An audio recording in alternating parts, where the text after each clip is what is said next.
이맛살이 있다. 이런 인상은요, 참 오래갑니다. 시친 말로 관상은 과학이라고까지 하는데요. 네, 저 사람 저럴 줄 알았어. 여기에는 생긴 대로 행동한다는 뜻이 포함되어 있습니다. 첫인상은 생각보다 오래 갑니다. 대화를 하기 전까지는요. 사람을 이해하는 두 번째 단계는 대화입니다. 얘기 좀 나눠보니까 사람 괜찮더라. 생긴 거하고 다르더라. 대화의 단계에 와야지만 사람을 비로소 이해한다고 할 수 있습니다. 이런 노력 없이 첫인상만으로 평소 스쳐가는 관계만으로 사람을 판단하는 것은 잘못된 일입니다. 특히 교회 안에서 말이죠. 성도 여러분들의 인간 이해는 어디까지입니까? 진솔한 대화를 나눠보지도 않고 인사 몇 번에 남남처럼 지내지는 않습니까? 특히 아이들에 대해서는 더 그렇지 않을까요? 제목을 이해와 오해 사이라고 붙인 이유가 이 때문입니다. 어떤 분들은 대화할 의지도 빈약하고 기회조차 별로 없습니다. 이번에 필리핀 단기 선교 가시는 어른들은 평소 스쳐 지나가던 중고등부 청년들하고 대화를 좀 나눠보셨죠. 그러니까 어떠시던가요? 생각하던 것보다는 다르다는 걸 느끼셨겠죠. 말해보기 전에는 잘 모르는 겁니다. 세 번째로 사람을 이해하려면 그 사람의 주변 상황을 살펴야 됩니다. 여기서 비로소 오늘 본문과 연결되는 우리 아이들 이해에 들어갑니다. 본문으로 돌아가서 바울은 말세에 고통하는 때가 이르리라고 합니다. 3장 2절부터 5절까지 읽어볼까요? 3장 2절부터 7절까지입니다. 시작. 사람들이 자기를 사랑하며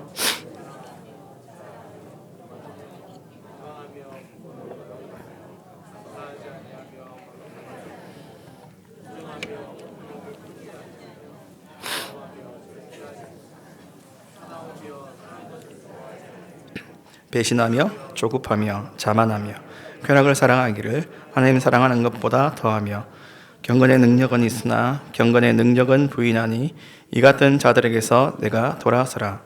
그들 중에 남의 집에 가만히 들어가 어리석은 여자를 유인한 자들이 있으니 그 여자는 죄를 중히 지고 여러 가지 욕심에 끌린 바 되어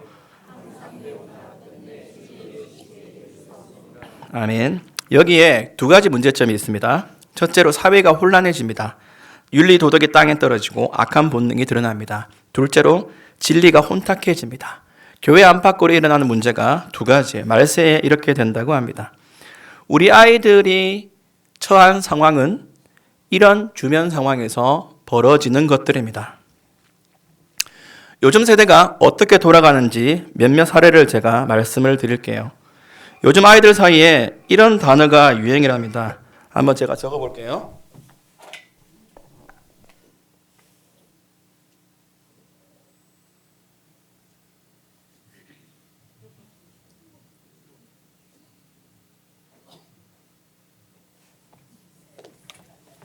무슨 뜻인지 아시겠습니까?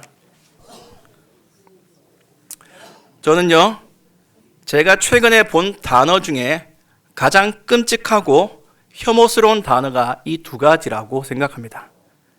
뭐냐면요,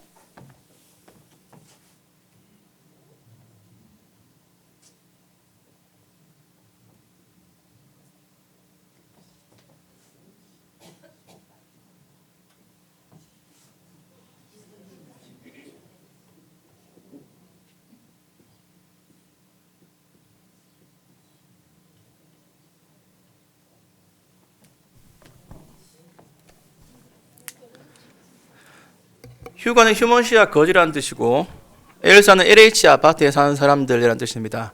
잘 아시다시피 휴먼시아는 그리고 LH 아파트는 서민층들을 위해서 저렴하게 임대하는 임대 아파트들을 뜻하는 단어이죠.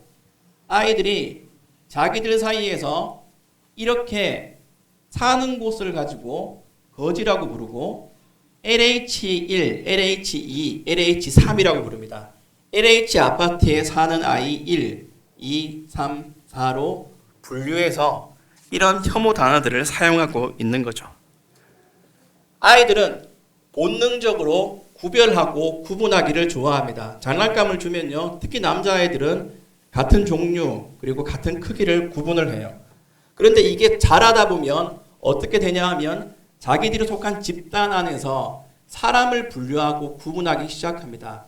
그게 그냥 또래끼리 친한 상태면 괜찮은데 요즘 아이들은 어떻게 하냐면 점점 더 시간이 지날수록 이런 식으로 경제력을 가지고 차량의 소유 유무를 가지고 판단을 하는 거죠.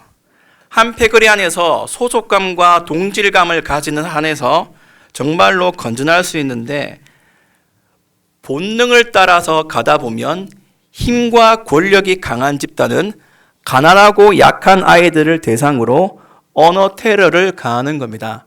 월세에 살면 월거지, 전세에 살면 전거지라고 부릅니다. 정말 소름 끼치는 표현이에요. 저는 이 단어를 인터넷에서 처음 봤을 때 정말로 여기에서 소름이 쫙 돋았어요. 이렇게 잔인하구나. 여기에 비하면 개나 소를 빗댄 욕은 애교 수준입니다. 다행히 우리 중고등 아이들이 쓰는 것은 아직 못 보았고요. 윗지방에 국한된 것들이 많이 있긴 하지만 언제 분별 없이 사용할지 모르는 상황입니다. 아이들에게는 인터넷과 스마트폰이 있으니까요. 인터넷 이야기를 한번 해보겠습니다. 이에 관련해서 최근에 또 충격받은 내용이 있습니다. 아이들에게 너의 성격이 어떤 것 같으냐라고 물어보니까 이렇게 되묻습니다. 어디에서요?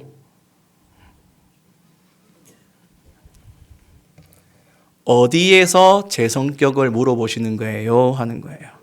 무슨 뜻인가 하면 학교 다닐 때 제 성격을 물어보시는 건가요? 인터넷 안에서 제 성격을 물어보시는 건가요? 이렇게 애들이 되묻는 거예요. 그게 일상화된 상황입니다. 그래서 아이들은 기본적으로 자기가 두 가지 인격을 가지고 있다고 믿어요.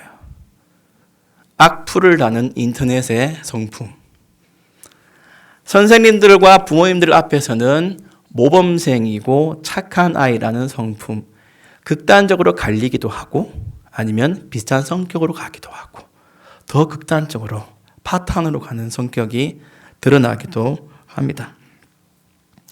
우리가 보통 외향적이다, 내향적이다 이런 걸 예상하잖아요. 너 성격이 어떠냐 물어보면 근데 아이들은 인터넷에서 활동하는 성격과 현실의 성격을 서로 다른 개체라고 여기고 있습니다. 우리가 아이들을 이해하려면 이런 주변 상황까지도 살피고 알고 있어야 됩니다. 공부해야 되는 거예요. 정말로 어렵습니다. 다시 휴고와 엘사로 돌아와서 아이들은 짓궂음과 장난을 넘어서 인간을 혐오하는 일을 아무렇지도 않게 행하고 있습니다. 요즘 아이들을 둘러싸고 있는 문제는 단순히 학교 폭력, 성적 비관, 이성 교제의 수준이 아닌 거예요.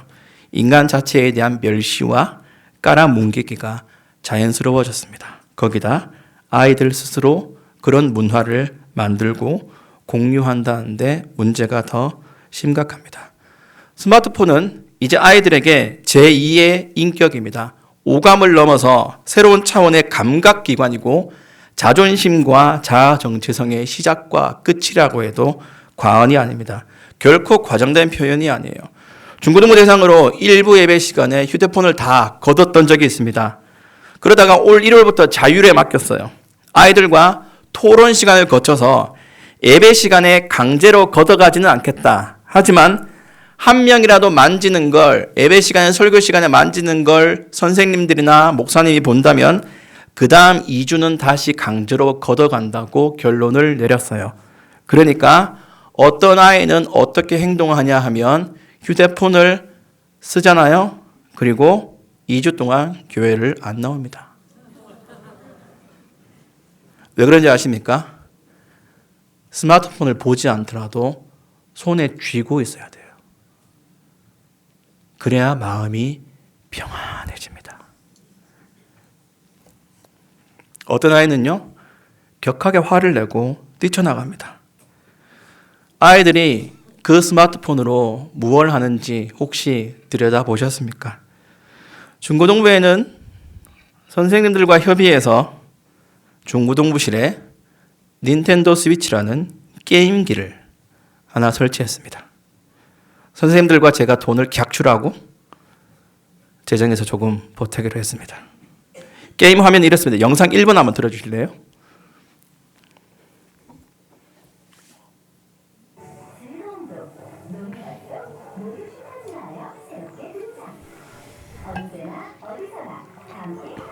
네, 여기까지입니다.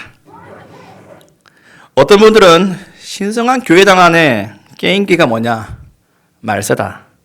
말세야 하실 수 있겠지만, 네, 그런 생각 충분히 공감하지만 다음 화면을 한번 보십시오. 아이들이 실제로 스마트폰으로 하는 게임 중 하나입니다.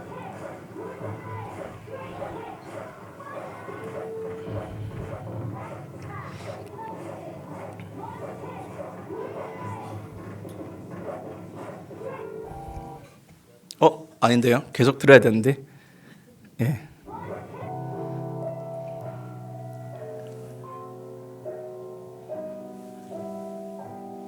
이 게임은 제5인격이라는 인디 게임 중 하나입니다. 이건 요즘 아이들이 핫하다는 배틀그라운드 배그입니다.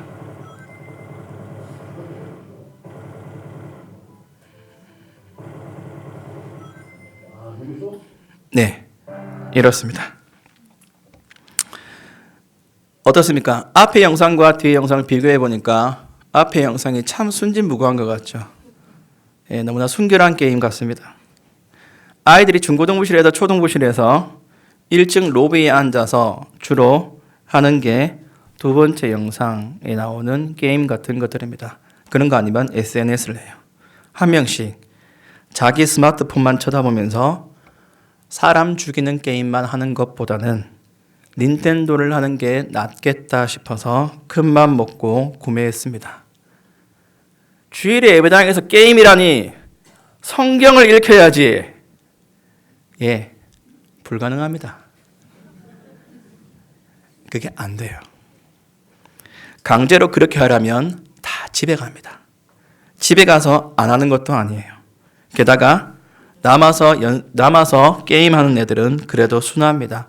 오후에 할 일이 많거든요. 찬양팀 연습, 단기 선교 훈련 이런 것들을 하려고 기다리다 보니까 손에 스마트폰을 드는 거예요. 여가 시간, 자투리 시간에 항상 스마트폰으로 무엇을 하고 있어야 됩니다.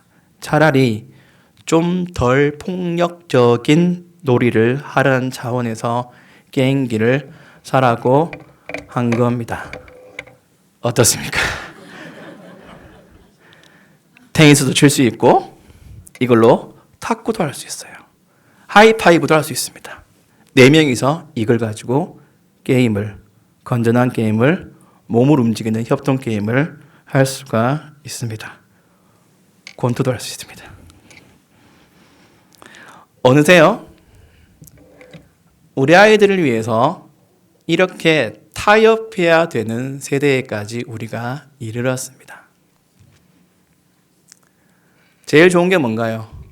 아이들이 예배당 안에 앉아서 말씀을 나누고 피아노 주변에 둘러서서 찬송가를 열심히 부르고 그렇게 하하호하는, 마치 사자와 어린 양이 함께 뛰놀며 독사굴에 어린이가 손을 넣어도 안전한 주님이 다스릴 그 나라와 같은 풍경을 우리 중고등부 아이들에게 기대하는 것이 제일 좋지만 실상은 그게 불가능할 정도입니다.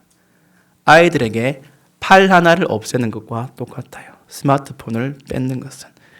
그렇게 해서 이건 저는 타협이 아니라 조정이라고 생각을 합니다.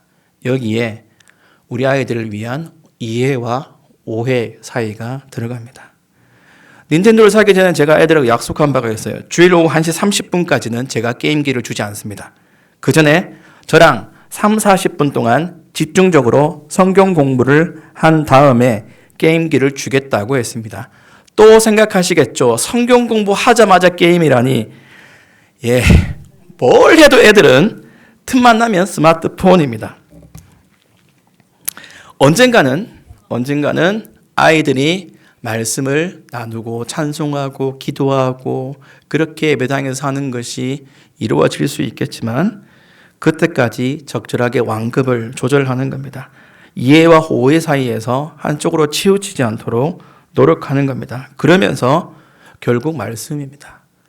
애들이 저한테 야단도 많이 맞아요. 중고등부 설교 시간에 제대로 안 듣고 그러면 인상 막 씁니다. 말씀 교육에 노력하고 있어요. 그게 오늘날 이 세대를 위한 최고의 노력이기 때문입니다. 답은 이겁니다. 오직 성경만 답을 가르쳐 줍니다. 세상의 학문만큼 아이들을 세분하고 연구하지는 못하지만 그 모든 것 위에 있는 절대 진리, 성경은 우리를 더욱 깊은 이해의 자리로 인도할 것입니다. 제가 하고자 하는 바는 그 말씀이 아이들에게 들어가기까지 환경을 조성하고 마치 적절한 기회, 방아쇠를 당기는 것 같은 그 여건을 마련해 주는 것입니다. 완급을 조절하는 것이 어렵지 이것이 무의미하다고 생각하지는 않아요. 그러다가 말씀이 들어가면 세대와 세대가 하나 되고 나이와 여건을 떠나서 주 안에서 이 아이들이 우리의 형제요 자매이면서 신앙의 동력자요 교회의 지체로 화할 것이라고 저는 믿고 있습니다. 그래서 저는 주일학교 아이들을 이해하는 최전선에 서 있는 주일학교 선생님들에게 부탁드리고 싶은 게 있습니다. 교사는 결국 성경을 가르치는 사람입니다. 우리가 이것을 매우 자주 놓치고 있어요. 헬렌 켈러 이야기에서 중요한 역할을 하신 분은 설리반 선생님인데 그 선생님처럼 진실한 사랑과 관심으로 사람을 바꿔놓을 수 있습니다. 그러나 그건 세상의 방식이지 교회의 방식이 아닙니다.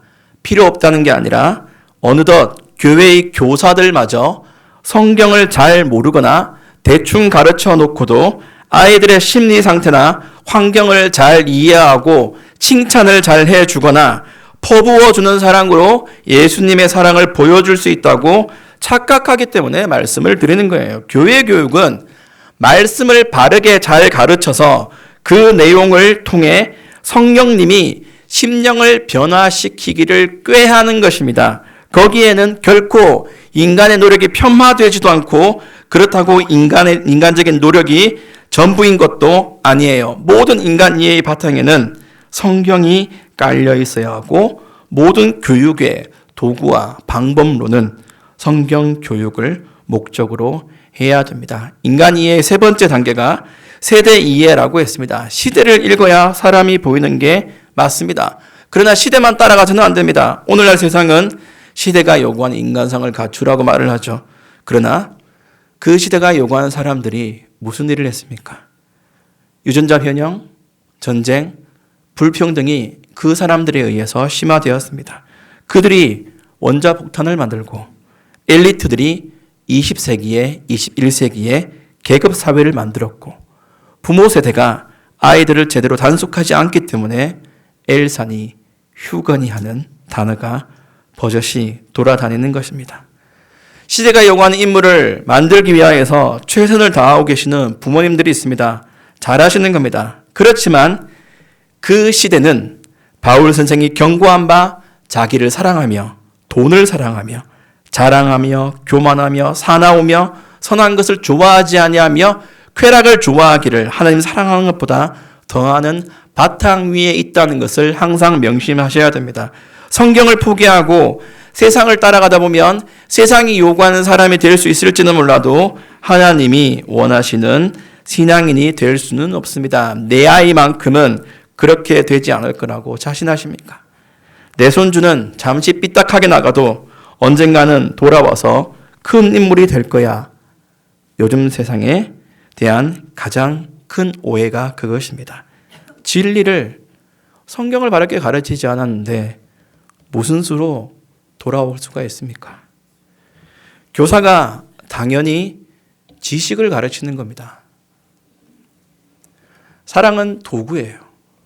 지식을 가르치기 위해서 아이들을 품는 것이지 아무 지식의 바탕 없이 그저 꿇어앉고 눈물 흘리고 내가 너를 사랑한다 기도하고 하는 것만은 절대 교회 교육의 올바른 방법이 아닙니다.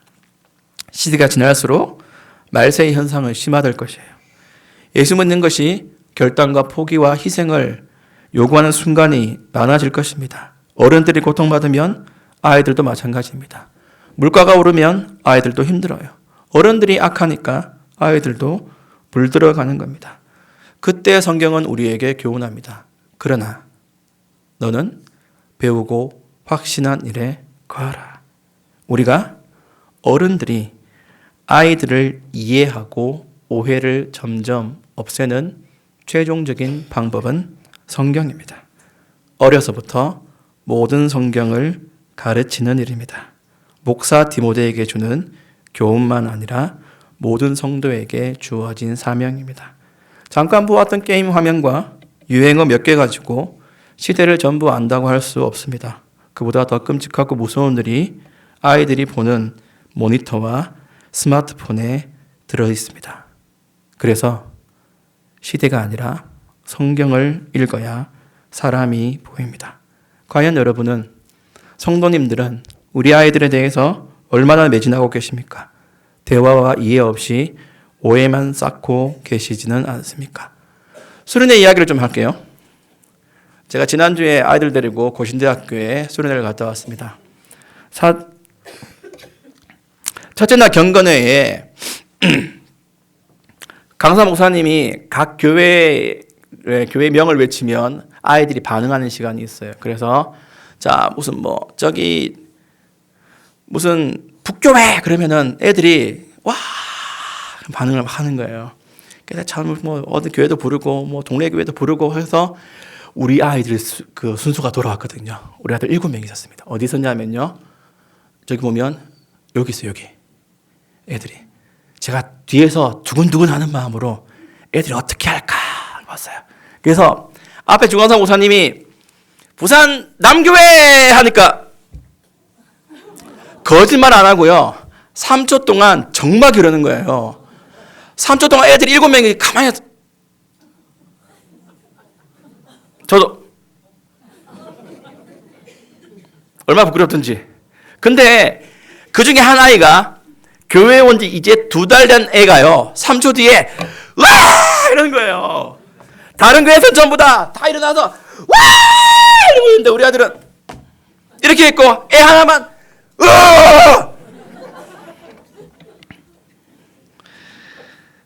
그래서 아이들이 야 제가 다음 날 너희 너무한 거 아니냐. 손이라도 좀 들지 손이라도. 너무한 거 아니냐고 하고 그래도 좀 참석하고 됐으니까 마지막 날에는 어떤 일이 있었냐면요. 영상 3번 좀 틀어주시겠어요? 찬양 시간입니다. 찬양 시간이고 좀 적극적인 아이들은 앞에 나가서 이렇게 찬양을 하는 거예요. 왼쪽에 보면 방금 움직인 애들 있죠?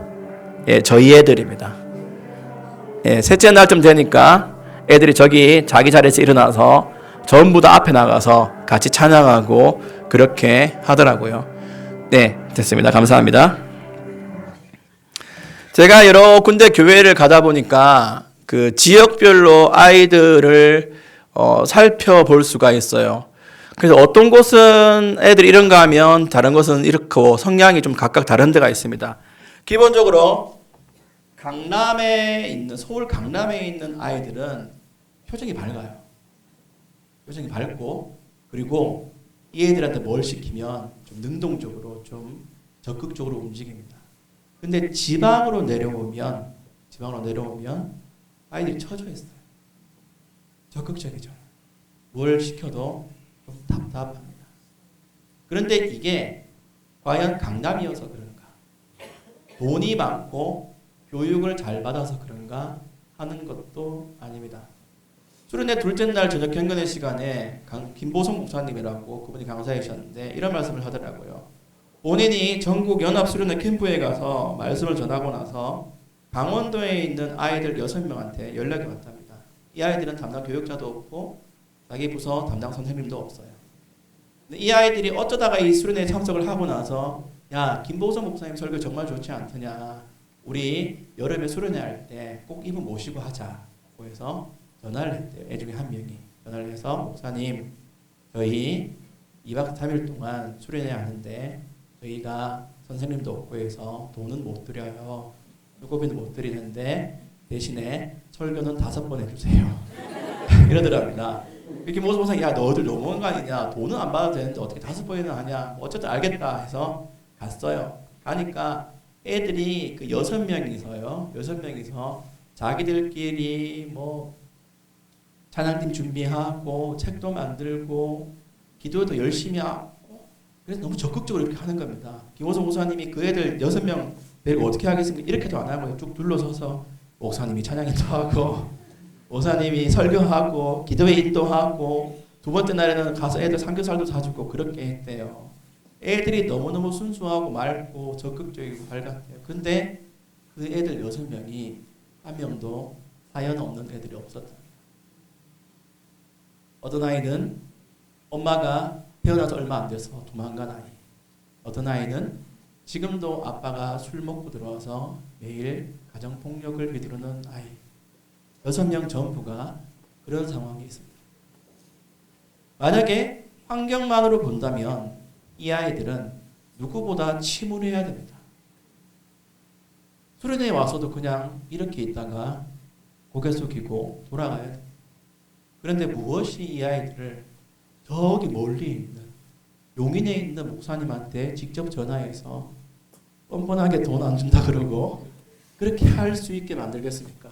무엇이 이 아이들을 적극적으로 밝게 수련회에 참석하고 만들겠습니까?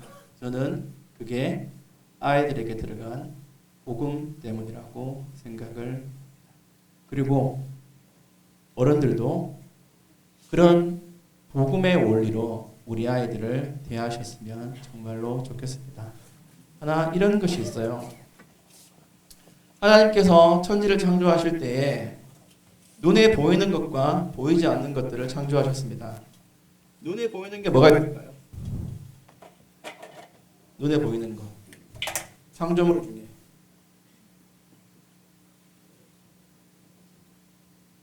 눈에 보이는 것. 뱀. 이를 비롯한 동식물이 있겠죠. 하나님이 금도 창조하시고 은도 창조하셨습니다. 해와 달과 별을 만드셨어요. 보이지 않는 것들도 하나님께서 창조하셨는데 어떤 게 있을까요? 여러 가지 법칙들, 감정들, 물건을 던지면 떨어지잖아요. 중력 같은 것들, 하나님이 이런 것들을 만드셨습니다. 그리고 가장 중요한 보이지 않는 것들 중에서 하나님이 창조하신 것은 시간이 있습니다.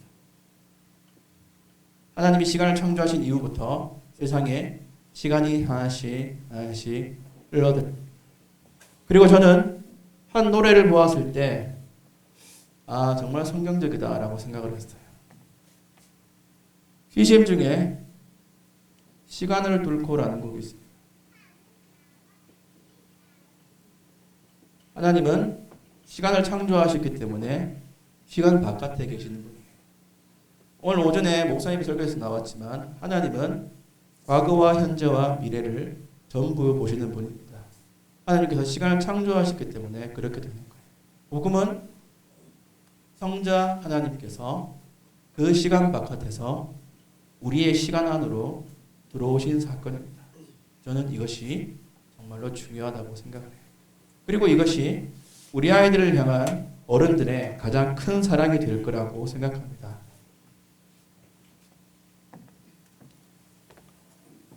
어른들이 우리 아이들의 시간 속으로 들어오셔야 됩니다. 같이 게임을 즐기고 우리 아이들이 쓰는 언어를 사용한다, 그런 수준이 아닙니다. 이전보다는 더 적극적으로, 그리고 한 발자국 더 우리 아이들이 무엇을 보고 듣고 생각하는지 그 문화 속으로, 그 시간 속으로 들어오셔야지만 세대 간의 차이가 점점 줄어들고 아이들을 이해할 수 있고, 비로소 너희들이 우리의 다음 세대다라고 말씀하실 수가 있는 겁니다. 쉽지 않죠. 안 하시던 게 금방 되겠습니까? 그래서 중고등부에서 이벤트를 하나 마련했습니다. 2월 달이 되면 우리 아이들이 이런 걸 목에 걸고 다닐 겁니다. 자기 이름 적힌 명찰, 이건 더 클 거예요. 그리고 아이들이 갑자기 인사를 잘하기 시작할 겁니다. 이벤트예요. 명찰을 달고 중고등부 아이들이 안녕하세요, 안녕하세요 인사를 하기 시작할 거예요. 왜 그런가 하면 10만 원이 걸려 있거든요. 아이들이 워낙 인사를 안 하니까 제가 애들한테 그리고 선생님들한테 이야기했습니다. 우리 이벤트 한번 합시다. 5만 원 걸고 한 달 동안 애들 인사 열심히 시키고 그 다음에 마지막 날에 마지막 주에 설문조사를 하는 겁니다. 쭉 애들 이름하고 사진 적어놓고 가장 인사를 잘한 친구에게 한 표씩 주세요. 제일 표를 많이 받은 애들한테 5만 원. 오늘 제가 약속했어요. 목사님이 5만 원 더 보태서 10만 원 주겠다. 네, 10만 원이 걸려 있습니다. 3개월 이벤트입니다. 2월 달부터 4월 달까지 하고 5월은 부르구나 우리들은 잘한다. 5월 첫째 주일날 1층 로비에 설문조사하는 것을 설치를 할 겁니다. 그 전까지 어르신들 어떻게 해주셔야 됩니까? 애들이 갑자기 인사를 잘하기 시작하면 뭐야 이렇게 하시지 마시고요. 아 그렇구나, 네가 김개똥이구나, 고맙다, 반갑다 이렇게 인사를 잘 받아주시면 좋겠어요. 애들도 안 하던 걸 하려니까 얼마나 볼춤하겠습니까? 근데 10만 원이 걸려 있으니까 해야죠. 그렇게 해서라도 습관을 들이려고 노력을 합니다. 우리 아이들이 먼저 다가가겠습니다. 어른들의 시간으로 어른들이 보시는 시야로 들어가겠습니다. 그러면 어른들은 반응을 해주시면 좋겠어요. 한 번이라도 이름을 더 불러주십시오. 그래, 네가 누구구나, 반갑다. 새로운 인사법도 있습니다. 저는 애들 만날 때 이렇게 인사를 하거든요. 옆으로 하면서 이게 자메이카식 인사법입니다. 주먹을 마주치는 거. 예. 권사님들이 애들한테 옆으로 이렇게 하면 얼마나 멋있을까요? 아, 진짜 이거 혁명이라고 생각을 하는데요. 이런 인사법 같은 것들, 이건 사실 좀 이제 진부하지 않습니까? 진부하니까 요 하면서 인사도 한번 해주시고, 그리고 애들한테 맛있는 것도 좀 사주시고, 그렇게 하시면 우리가 조금 더 아이들을 이해할 수 있고 조금 더 그 아이들 속으로 깊이 들어갈 수 있는 기회가 될 거라고 생각을 합니다.